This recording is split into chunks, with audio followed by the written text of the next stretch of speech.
the Royal Blue Podcast from the Liverpool Echo. Hello and welcome to the latest edition of Analysing Everton. My name's David Hughes and I'm joined by Josh Williams. Josh, I'm not going to ask you how you are today, mate, because it was your birthday last week, so instead I'm going to wish you happy birthday. Happy birthday. Mate. Thanks. Did you have a good trip last weekend?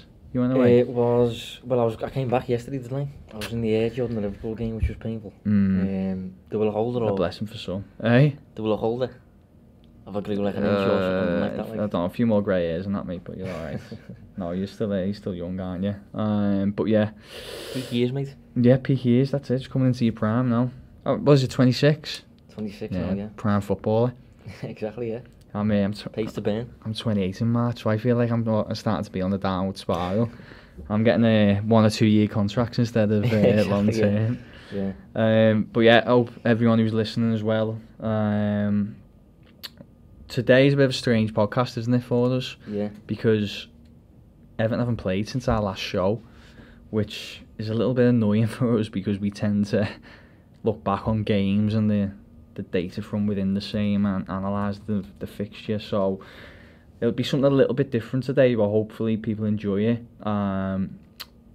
Given that it's at the time recording, it's Thursday and the deadline day is tomorrow, we thought it'd be good to have a look at some players who have signed for Premier League clubs in and around Europe this month and give our thoughts really on the player, their chances of success at the team and in the Premier League, and maybe if they would have been a good suit for Everton as well. Yeah, obviously Everton side back towards Everton. Yeah, of course. And then what we'll do is we'll have a look ahead to Watford.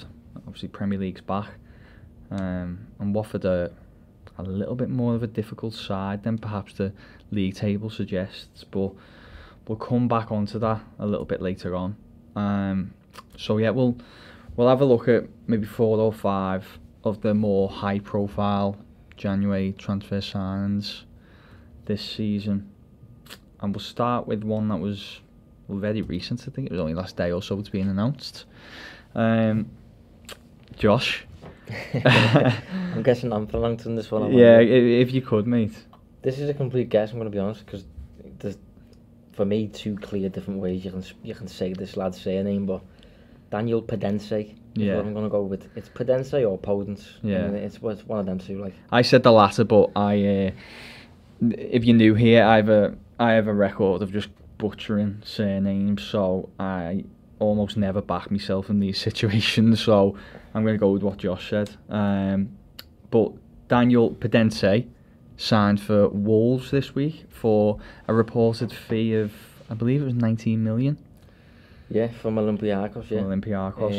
One of the reasons I'm going with Podence, by the way, is because I watched them earlier in the season against Spurs in the Champions League. I'm pretty sure they would pronounce it that way. Right. Okay. That's when he first properly become on my radar as a player that just took me fancy as I was watching him. He stood out as one of Olympiacos' best players comfortably. And I think for me it's a good deal. Yeah, well, I suppose if you're on the subject of him, do you want to give a little overview of what you're thinking? Yeah, well, I actually wrote up with him a couple of days ago for the Birmingham Mail, because I was led to believe that the deal was happening. So he just looks like Wolves are known for doing quite good business, aren't they? And I think he's a Mendes client. Yeah. Which is obviously unsurprising, but it's not a case of some agents get involved with deals, and it's not always a positive, is it? No. Like I think when United signed Paul Pogba, obviously they dealt with Mino Raiola, paid Raiola a lot, and I think just as a means of getting more out of a man, they got Mkhitaryan through in. Yeah. When he didn't really want him. No. Didn't really need him either. And it doesn't really help, but I think this is different, isn't it? This is one a little bit differently. This is using the power of an agent positively. Yeah. He's almost got his own feeder club, really. Mendes. Yeah. It's a good relationship they have with Wolves, and that predates Premier League as well, doesn't it? Which is why they managed to become one of the better sides in the Championship fairly quickly, and they You know, they got was it Neves that they got whilst they were in the Championship? Yeah, Diego Jota as well. Yeah, which two really, ridiculous signings for the Championship, I think. Well, the Champions League players, really. And Yeah. and they're playing in the Championship, so obviously they were dedicated to the project, they got sold it well. And it's paid dividends, really, because they're still going top club at the minute. Well, strength to strength, really. Yeah, but he's a player with, you know, relatively high ceiling. 19 million for me is good business. I think one thing that's probably going to be, I'm going to say quite a lot in the next half an hour, recurring theme, is that I personally believe you should dedicate a certain fee, a certain amount of money based on the need at hand. You know, hence why certain clubs that are well run at least pay 70 odd, 60 odd million for players that they're really desperate for, and backups might only get a fee of about 5 to 10 million dedicated to them. So I think 19 million for a player that's going to be probably in and out the starting 11, and who's going to maybe with time, considering he's 24, stake his claim as an established starter. I think 19 million's fine. I think that's relatively low risk. I highly doubt that they'll end up having to take a hit on that player. Obviously got resale value. Yeah. And he's Portuguese, so he's going to fit in with the culture that's been established at the club over a number of years. Yeah. Yeah, I've said a lot of similar stuff here. Looking at his profile, for me, he very much seems like a Wolves player. You know, he's the type of sign you can make and benefit from when you have a set philosophy in place. A quick look at his numbers: he 3.4 progressive runs per 90 this season.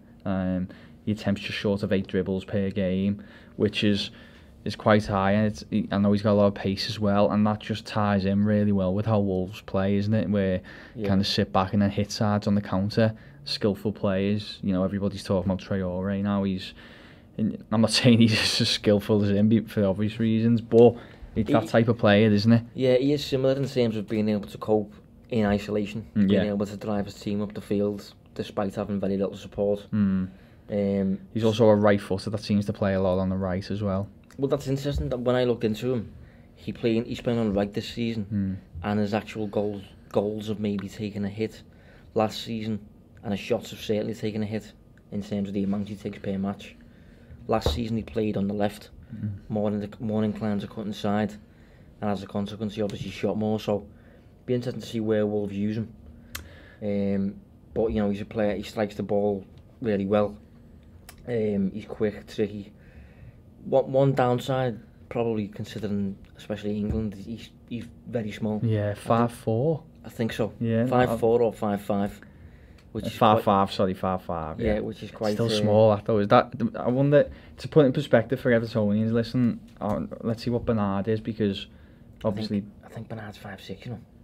I mean, I like Bernard, but if you're smaller than Bernard, you are pretty small, aren't you? But the advantage he has over Bernard, he's a lot more muscular. He's quite stocky. When I haven't 5'5", he's got a bit more of a build of, I'd say along the lines of his Shaqiri. I was thinking Shaqiri, yeah, short and stocky, can cover the ground comfortably, good little dribbler. So I think he's different to Bernard in the sense that, you know, he's not easily knocked off the ball, I don't like that. And he's got room to improve his end product. I think his actual goals and assist numbers, I don't think are that great. Well, funny enough, I've put on here, but I know, bear in mind, people who listen a lot to the show, we've spoke a lot about, and we'll use him as the example because he suits here, Bernard. We've been saying how tardy Bernard is, we like what he does, but he doesn't necessarily have a lot in terms of output. And that looks to be the case with him. Now, I thought it was interesting that you flagged that tactical change this season where he's been playing more on the right rather than the left, because he's scored 5 goals and 2 assists. Now, traditionally, if you're a right footer playing on the right side of the pitch, you're there to create goals, aren't you? Because you're going to be doing a lot of crosses. It doesn't seem like he's really reaping the rewards, because he's only got 2 assists so far this season. That just made me think, actually, I'm going to check his expected numbers. But one other downside I'd say about the deal is that he's obviously coming from a considerably poorer league. which is obviously a risk in regards to recruitment. So if you sign a player that's going to have to acclimatise in terms of the quality, you're trying to play exactly the same game, but you're up against just simply better players, then certain little tricks. I think that's a bad example. I was going to say Nicolas Pepe. I think Pepe's dribbling numbers, I think, have taken a hit, and I think he's just trying to do exactly what he did in France, but against the better defenders. Yeah. And as a result, the little drops at the shoulder that he's doing are getting, defenders are getting a foot to it rather than him being able to get gains out of them. Just a little bit quicker in the Premier League, a little bit more physical. I'm talking minimal. But that's the difference, isn't it, in the Premier League? So, go on, give me your thoughts then, and just briefly, a yeah or no, do you think he's going to succeed at Wolves, and will he have an immediate impact? Yes, the first question, and the second question depends what you mean by immediate impact. Because I don't think up until the end of the campaign he'll be a starter. I don't think he'll start many at all. Well, all I'm thinking is obviously January. I'm not saying this move is but traditionally January you bring someone in to try and have an impact in the second half of the season. Now, obviously Wolves and a few of the other teams that we're going to talk about are in and around Everton. Everton are, we think, unlikely to do any business before the window closes. So I'm just trying to gauge whether these sides have brought in players that have improved them and give them a better chance of finishing above them. I see what you're saying there, but at the same time, I don't always think that players that are signed in January are signed to give a boost up until the end of the season. No, not. Yeah, I agree. Not every time. Especially Wolves as well. Wolves are quite, medium to long term thinking. I'm thinking Liverpool with Minamino. We have not signed him.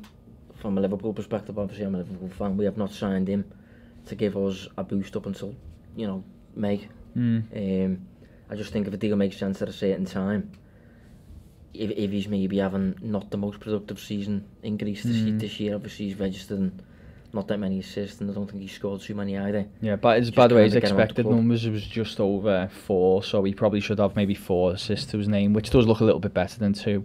Yeah. I wanted to get one more question. Do you think he would have made a good signing for Everton? I think it always comes back to what Everton will be buying him for, and whether he would suit Everton's overall, style of play sort of thing, if you like. If Everton did sign potentially, I wouldn't be that much against it or anything like that. I think I'd be a bit more inclined to focus on a player with a bit more output though. Yeah, I agree. My opinion is he having said that, I was just going to say he is in the mould of the type of player that I identified a week ago, isn't he? In terms of a player who can play on the left and offer an actual goal threat by cutting inside and driving towards goal. Yeah. I obviously identified Rashika from the Bundesliga. So it's the similar type, I suppose, but I don't know, he seems more of a Wolves fit. Yeah, I agree. I think he is, in the same way the likes of Traore and stuff do really well at Wolves, they suit that style of play. I think he'll suit that really well. I think he will be successful. At Everton, I think it's 19 million is alright, it's not a lot of money, but it's a decent amount of money. His goal return and assist return, and even his expected numbers, aren't phenomenal in a low standard league, and I just wonder how he translates that into the Premier League. So I think it's one of them where he may be a good move for Wolves, but I'm quite content that he didn't come to Goodison or Everton, didn't make it. I think put a little higher, I think, if I was Everton. Yeah. Solid start. Now the next player I wrote about very early on in our Reach careers. I'm talking maybe February last year. Although he has been making a name for himself for a little while now, and it's Steven Bergwijn from PSV. I hope so, mate. But or Bergwijn, but yeah, PSV player and signed for Tottenham this week for 27 million. He's an attacker, but he's very versatile. Right-footed, but plays on the left, right, centre forward. He's got plenty of flair, terrific dribbler, great balance. Another one who's not particularly tall, but it doesn't seem to impact his game too much. Have you seen much of him, Josh? Or looked into him much? I'm similar to you in the sense that I don't think I've wrote any isolated piece solely on him, but every now and then we get asked to write for, you know, if a club needs an attacker, it'll be like, you know, I suggest 5 realistic targets he could, and he's been involved in mine a few times. He's just a player that clearly has a high ceiling. Is at a club that would obviously sell him for a relatively reasonable fee, young enough and things like that. So he's just a player that clearly makes sense in terms of targeting types that are clearly ready to make a step up, or are going to be ready to make a step up in the near future. Yeah. So he fits that bill for me. Yeah. When I was talking about Pedence, and I was saying that his output isn't that great considering he's playing in a lower quality league. If we look at Bergman's output last season, he scored or assisted 25 goals for PSV. Now it's... Go on. I was going to say, am I right in saying as well it was a very even split down the middle? Yeah, it was, yeah. In fact, I'll get it up now. Because that's, you know, it's always a good sign, isn't it? Yeah. If a player can score, find a net himself while also creating for others. Yeah, he was very, very creative, but also a goal threat, and I think what that does is it brings an element of unpredictability to your players. You don't know if a player's gonna shoot, pass, and I know, you know, he was averaging 2.7 shots per 90 last season, with just short of 44% hitting the target at very least, which is good numbers, isn't it? We were just talking previously about anything over 3 shots per 90 normally results in a striker that scores a lot of goals. So for an attacker that can play different positions, sometimes out wide, for him to be scoring, taking 2.7 shots per 90 is pretty high. But the reason I used last season's data a little bit more than this season's was because PSV have been a little bit of a mess this year. Yeah, I was going to mention that myself actually. Yeah. I was surprised to see that they're actually 5th. Yeah, they are. Which is shocking for a club of PSV's stature in the Dutch league. Well, they sacked Van Bommel in December this year, and results haven't really picked up with the new guy, and I can't remember his name. But yeah, so this season there has been a reduction in his output a little bit. I think he's only shooting about 1.7 per 90 now, which obviously, I say it has an impact on his return, but I'm pretty sure he's still got maybe, he's 10 goals, 10 assists or something this season. Let me check now. Who's this? Bergman, just talking. Yeah, just a little bit on what I said before in terms of scoring and creating equally. His numbers last season in the Dutch league, Dutch top flight, 14 goals, 12 assists. So obviously, two-way attacker, if you like. Yeah. Obviously he applies to that sort of thing. In 33 appearances, I think that says. Yeah, it is. And look, what I really like about him is similar to what we were saying before about Sars. He's not big, but he does seem to do well to hold off opposition tackles. Yeah, defenders. He's a strong one, isn't he? Yeah, he similar is. To, but loads of pace as well. And I was going to come on to this a bit, but I'll just say it now. He's someone I actually talked about in the summer that I would have liked Everton to make a move for. Same, yeah. He fits the mould of the type of signing I would associate Everton would making. Yeah. If they would like to start progressing on to different levels and sort of thing. Yeah. That player who's ready to make a step up, available for a price that you would say is reasonable. I mean, I think 27 million for a 22-year-old attacker with a high ceiling who can create and assist quick. I think that's fine. Yeah.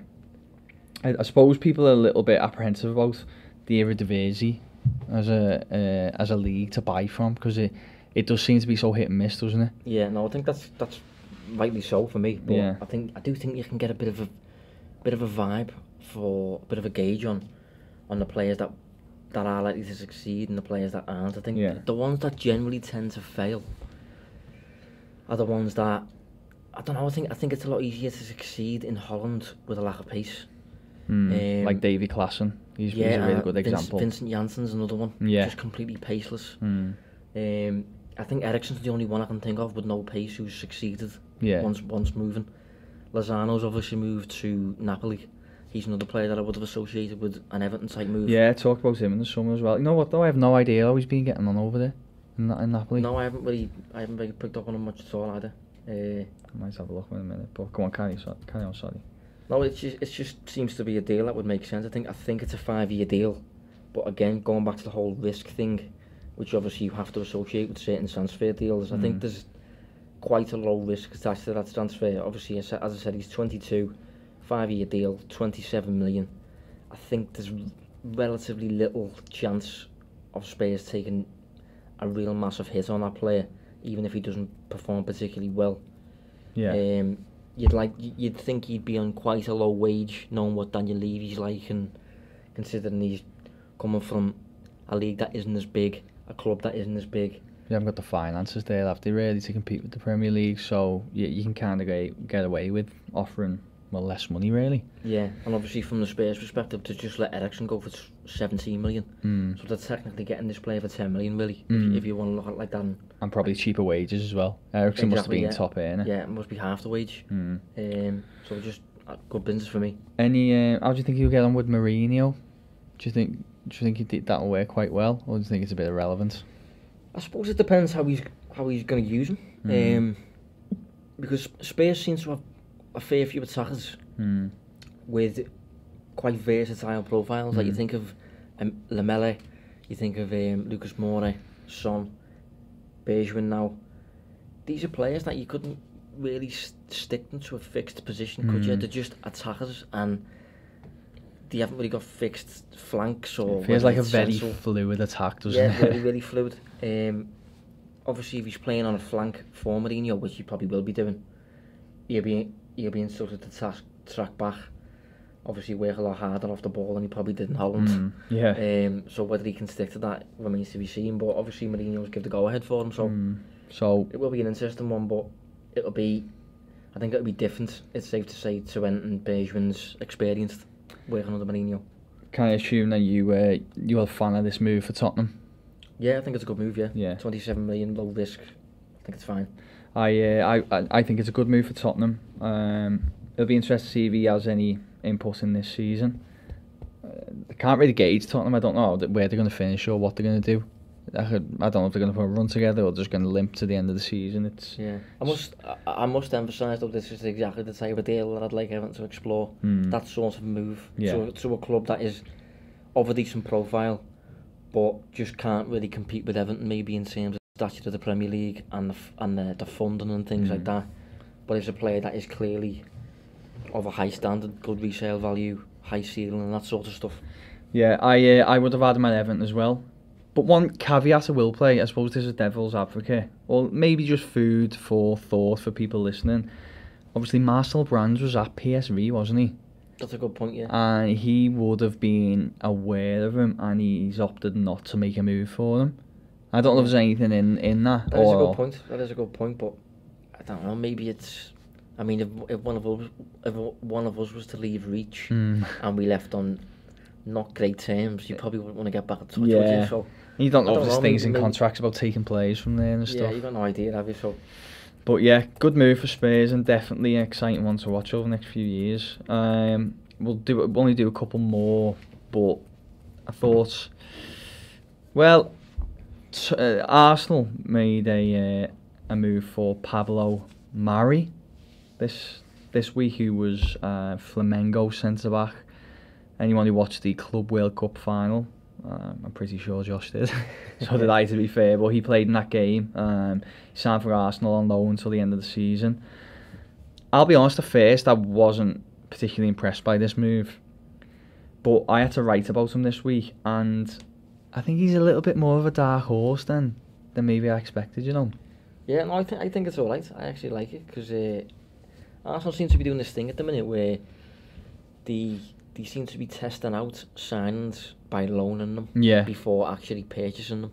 Well, I believe that was actually a problem on this, where they agreed a fee, but then Arsenal kind of changed their mind and were like, no, we just want to loan. I find it weird that other clubs are just agreeing to it. Yeah. Because I don't see the benefit. No, losing your best player for... Yeah. For 6 months, and then at the end of the 6 months, the loaning club might just say, "Oh no, we don't fancy him." Maybe there's enhanced fees in there, but I just think it's interesting because obviously Everton are reliant on Holgate and Mina, and they've got Keane there who's obviously struggled for a while now, and they haven't really got much in terms of centre backs.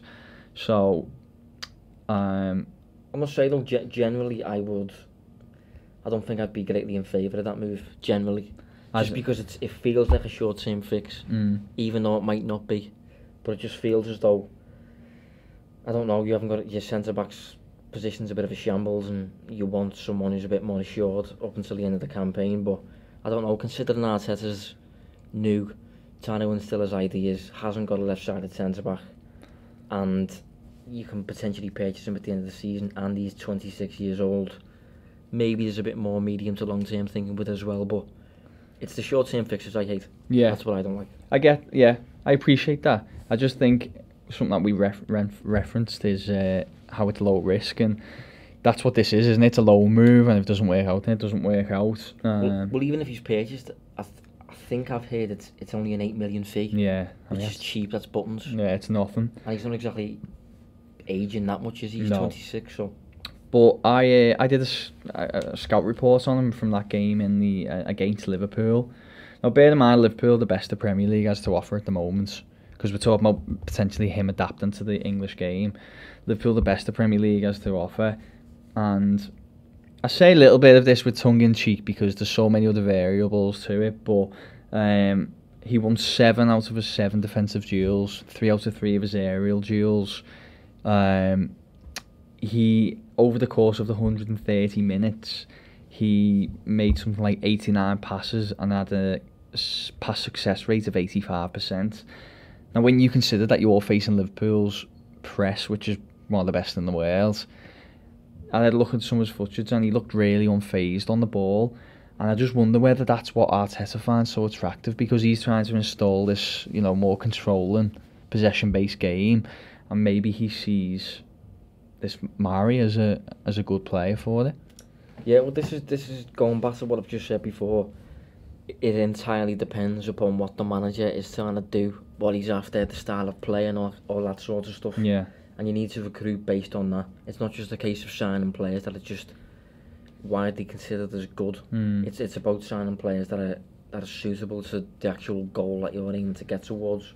And I think Pablo Mari, if you look at Arsenal's centre backs at the minute, they're full of mistakes. I'm thinking Mustafi, I'm thinking Callum Chambers, Socrates, Luiz. Yeah, Luiz is obviously decent on the ball. Yeah. Well, sometimes. But he has got a mistake, as you say. He's got a massive mistake in him, yeah. So I think it's obviously important for the style of play that Arteta's trying to instill. You need players that are capable of coping with that responsibility, players that can cope with such a demand to build from the back despite being pressed. Because obviously they're under the awareness that any mistake results in a goal scoring chance. So if you can sign a centre back that's not going to make those mistakes, do it. And he seems to have been able to secure a 6-month loan, 8 million fee for a composed, cool 26-year-old centre back. So I think it's definitely a good move for Arsenal, but I'll be honest, I think Everton, we'll wait and see how it pans out, but Everton may have missed the trick here with this one, because I think they do. I know you're talking about short-term fixes, but I think Everton do need a short-term fix. I think they need something in central defence. Yeah, I know what you're saying. I think generally though, it's a deal that you wouldn't see done a lot. I think a lot of it's happened, I'm inclined to think, because Edu is now the director of football at Arsenal. Obviously he's Brazilian. Yeah. You don't usually see though a lot of Premier League moves where a player moves from a Brazilian club straight to the Premier League. That takes thinking outside the box and that sort of thing. Edu's obviously been inclined to do that. Yeah. I mean, maybe you're right there, but I do think that, man, there isn't much risk associated with it, is he? That's it. A loan, 8 million. That's why it's so clever, isn't it? Really, it's a loan and it's a low fee as well. So it's a low risk investment. The reason I'm saying this is because I think the Bergwijn deal, that looks as though that's that's something that Everton could have firmly done. That looks realistic to me. That Everton could have equally been that club that Spurs are there. Yeah. The Arsenal deal for Pablo Mari, I wouldn't expect many of the Premier League clubs to do that deal just because of where, as I said, where he's from and the type of deal it is and things. Yeah, that's fair. Well, we'll move on, a couple more, and then we'll look into Watford. Gedson Fernandes, Benfica to Tottenham, loan move. Go on, what? It's just a mad deal. Yeah. It's a deal where everyone's using everyone. Yeah. It's abuse. I don't really. Each party's abusing the other. Yeah, it is like a chain of events, isn't it? But I don't quite understand what's going on. I'm right. Tottenham just bringing in midfielder, but what's happening at the Benfica end? From what I've seen, it's Spurs lack bodies in midfield. Benfica don't want Fernandes. I think there's a bit of a tension there or something like that, but I don't know if it's the manager or what. But there's a breakdown of relations there, I think. And George Mendes, who I think is the agent of Fernandes, obviously wants his client to be playing Football, and increasing in value, and you know, which is why he called his mate Jose. Developing a reputation, and that leads me on to the fact that Mourinho is a Mendes client. So I think it's just that. It's a weird deal. Do you think he'll play much, or do you think he's there just to appease a few people? I don't know. I mean, I really don't buy the 18 months loan with a 56 million option to buy. I think that's nonsense. But I think that the idea is, by the end of that loan, clubs are aware of him more so than they are now, and he'll potentially get a move to England. To, I don't know, maybe possibly even a Wolves. Or a West Ham or somewhere like that. But it is a weird deal, and one that I would generally steer clear of, because too many intricacies. An 18-month deal, you could. What dedication is that player going to develop to Spurs if he knows it's only 18 months long? I just don't like that. I've been on the player, clean tackler, good presser, seems a decent ball winner, good passer, tends to progress forward, but doesn't really stand out enough for. But that's anything really. That's one thing I was going to say. It is interesting that he doesn't seem to have really an actual profile at the minute. So from Mourinho's perspective, I suppose he's just a clean slate. Which you'd like to think Mourinho would probably like. He'll probably be a squad player, won't he? Probably, yeah. Just kind of a Mr. Adaptable sort of thing. So not a great move for Tottenham. I can see why they've done it. Makes sense for all parties, I suppose. But at the same time, if I was running the recruitment at Spurs, I'd be a bit more. I wouldn't do it. I don't think I'd do it now. And unlikely to really change the dynamics for Tottenham, and in terms of Premier League position, I mean, and Everton haven't really missed a trick either, have they? No. Final one, probably would you say the biggest transfer of this window? Bit of a saga, isn't it? Yeah. Bruno Fernandes, Sporting Lisbon to Manchester United, rumoured 60 million, is it? I think 65, isn't it? 65. But I'm led to believe that something like 15 million of that is unrealistic. Add-ons, yeah. It's like Ballon d'Ors and Champions League. Yeah. Never know, mate. I mean, he looks a really good player.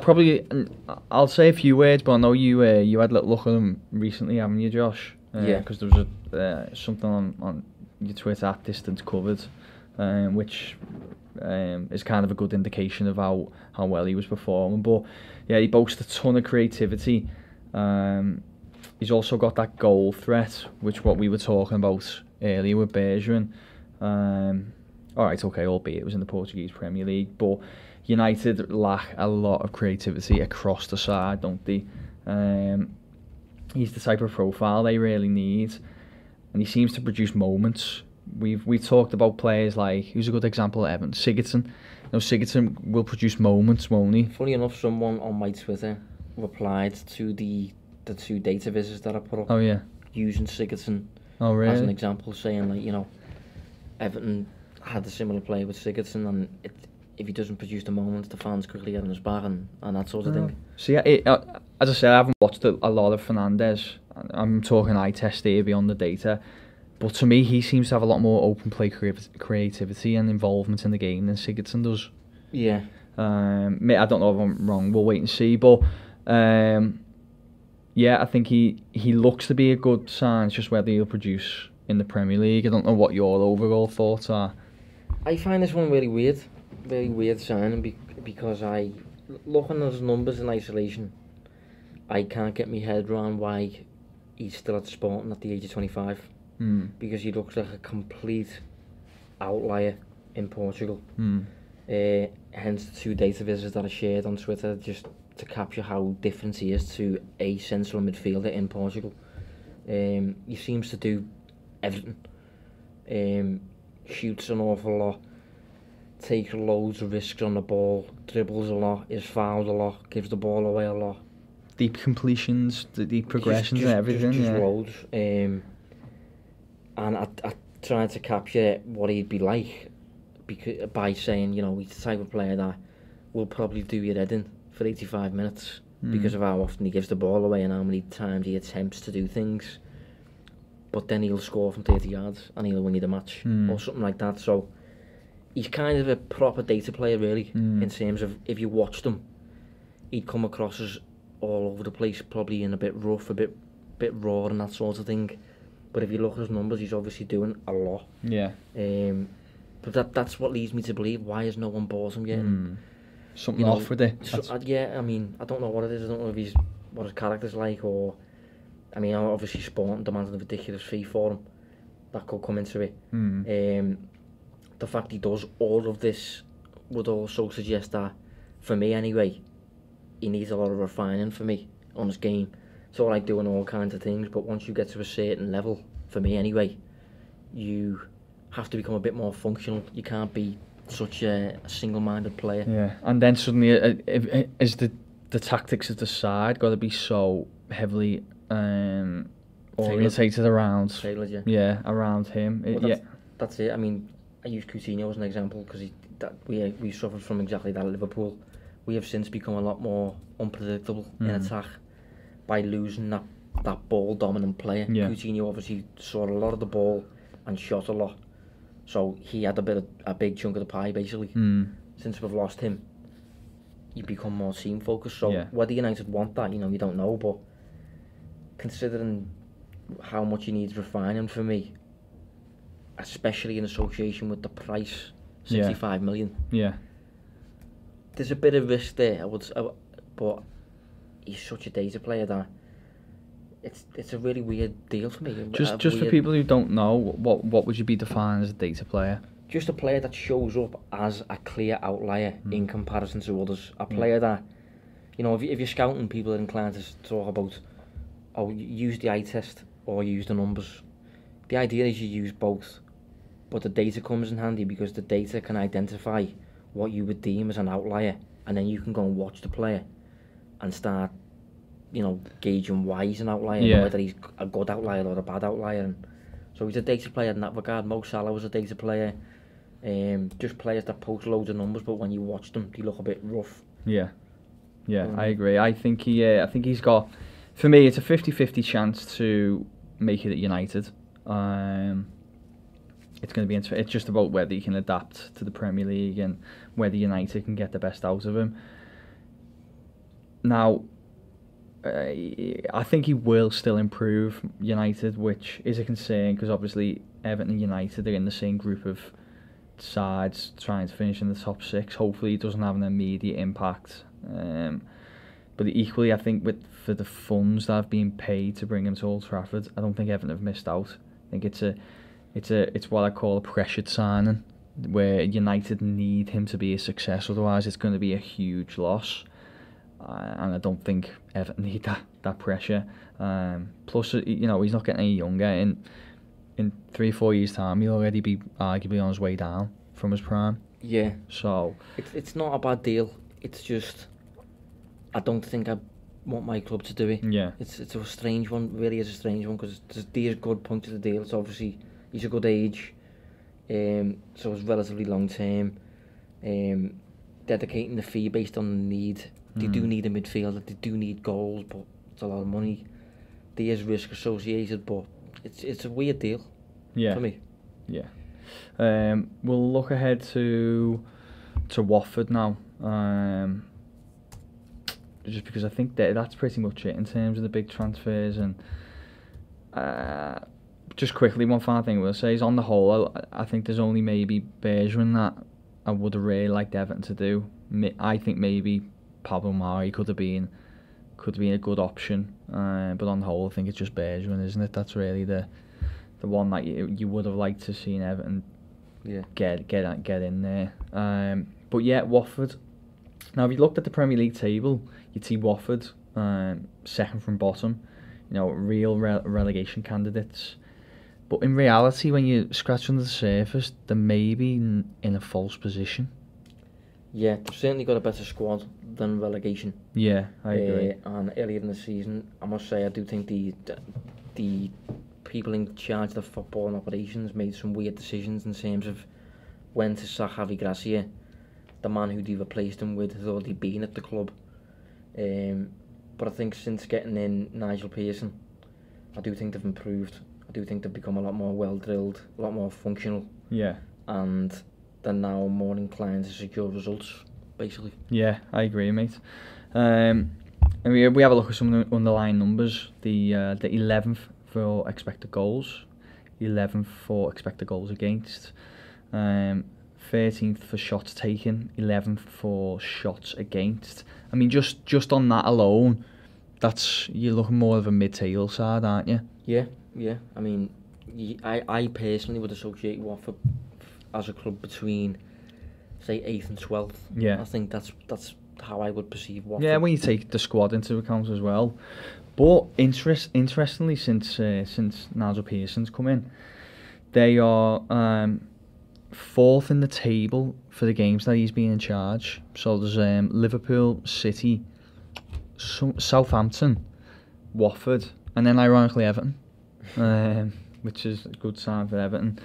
But yeah, the top 4 for XG since he's come in as well.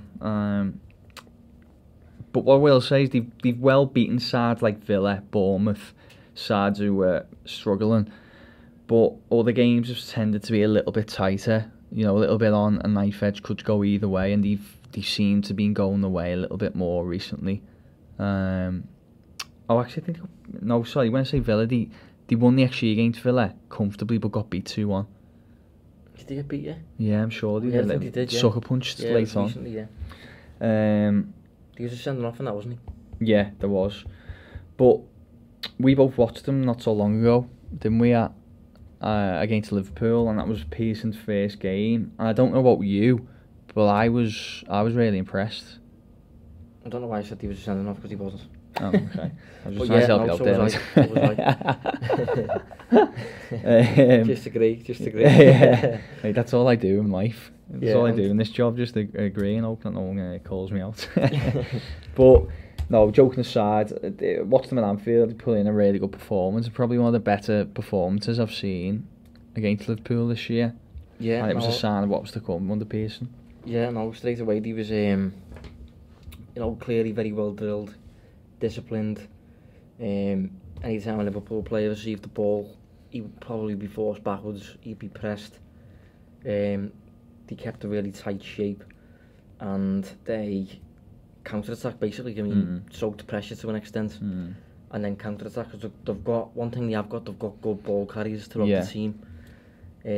Not just out wide either, in central midfield. Capoue can take a ball.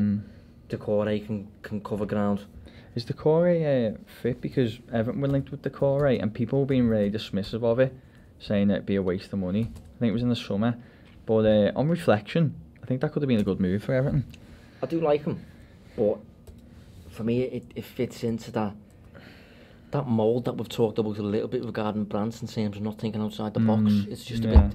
It's too much of a predictable deal. It's along the lines of another Nathan Ake. You know what I mean? You'd expect it. Yeah. It's not smart enough. Yeah. For me. No, that's fair. That's fair. That is fair. One thing. Go on. What were you I was going to say, I think Sarr is out though. Oh, he is out. I think that's a big thing. Yeah. I flagged him as a danger man actually. Yeah, I think he's out. Double check that now. I know he missed a one in particular, terrible miss against Liverpool. But on the whole, he's been a really good player. Yeah, I thought he would be when they signed him, to be honest, but he obviously took a while to get going. I think mid-season, when he did face Liverpool, I saw after the match that he was talking with Sadio Mane and Troy Deeney. He doesn't actually speak English, which is obviously a reason behind maybe his slow start. Yeah. But he's a player that's clearly got a high ceiling. He's only 21. Yeah. Good move, that. Yeah, that is a good move. But their recruitment can be quite good, to be fair. One thing I did notice just recently is of the last 5 goals Watford have conceded, only one's been from open play. So there was a penalty in there and then 3 set pieces. Now, not necessarily always the first connection to the free kick or corner. I find that they seem to get done a lot on the second phase. So, it's initially cleared and then comes back in. And I just wonder, with Everton's aerial threat, Calvert-Lewin and Richarlison, who I think should be fit again, is that something that they could potentially exploit?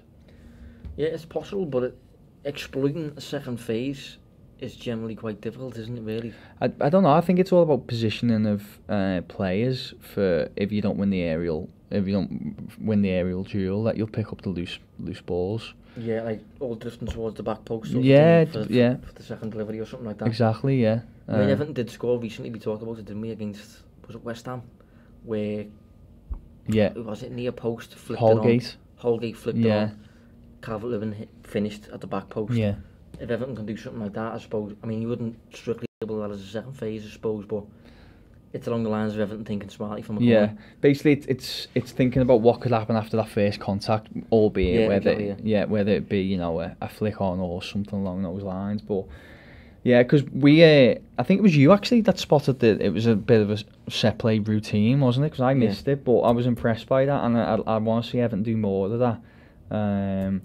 And Watford could be a side who they benefit against, because I'm expecting a tough game, to be honest. Yeah, well, I was going to say then, generally in open play, they're quite a tricky team to break down, I'd say.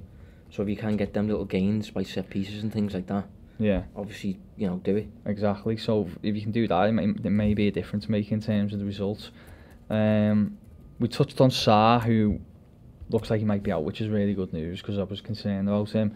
Don't fully quote me on that one. No. I did see something, but it's hopeful. Someone else who's playing really well for them, who can be on his day really hard to play against, Troy Deeney. Yeah, definition of what the traditional pundit would label as a handful. Yeah, a handful. Yeah, I've actually called him a bit of a bully. Yeah, I think he can be. Way, yeah, he's got 5 goals in 7 games. He is robust, handful.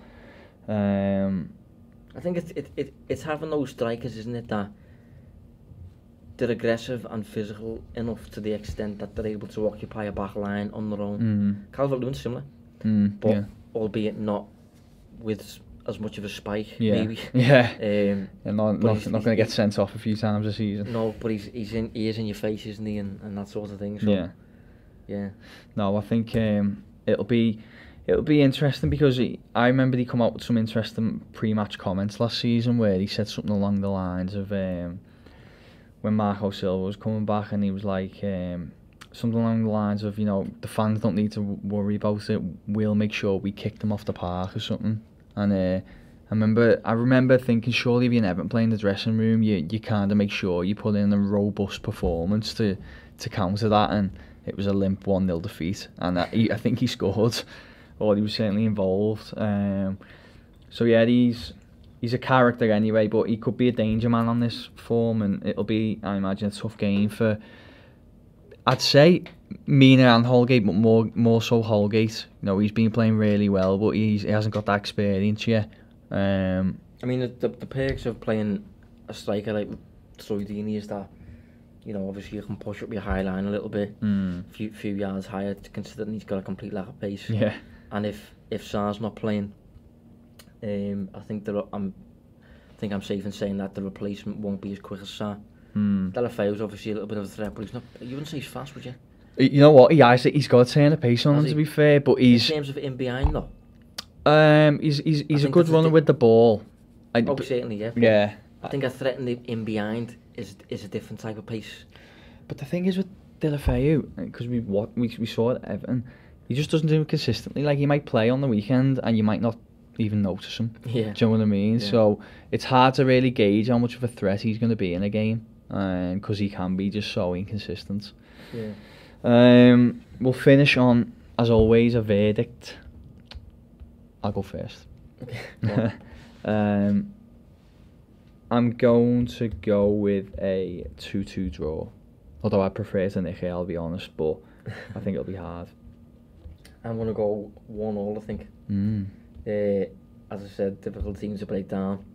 And considering Watford are going to, I think, still playing with the same, mostly counter-attack and offensive game, I think that's going to be tricky to do without Sarr if he doesn't play. But it'll be interesting to see how it goes. Yeah, it will. We'll be back next week. We'll review that game, and then I think we got another break coming up, haven't we? International break, yeah. Yeah. Inside yeah. So that's it. We will hopefully be talking about a win, and we'll talk again next week. Josh, thank you very much, mate. No worries, mate. Cheers. The Royal Blue Podcast from the Liverpool Echo.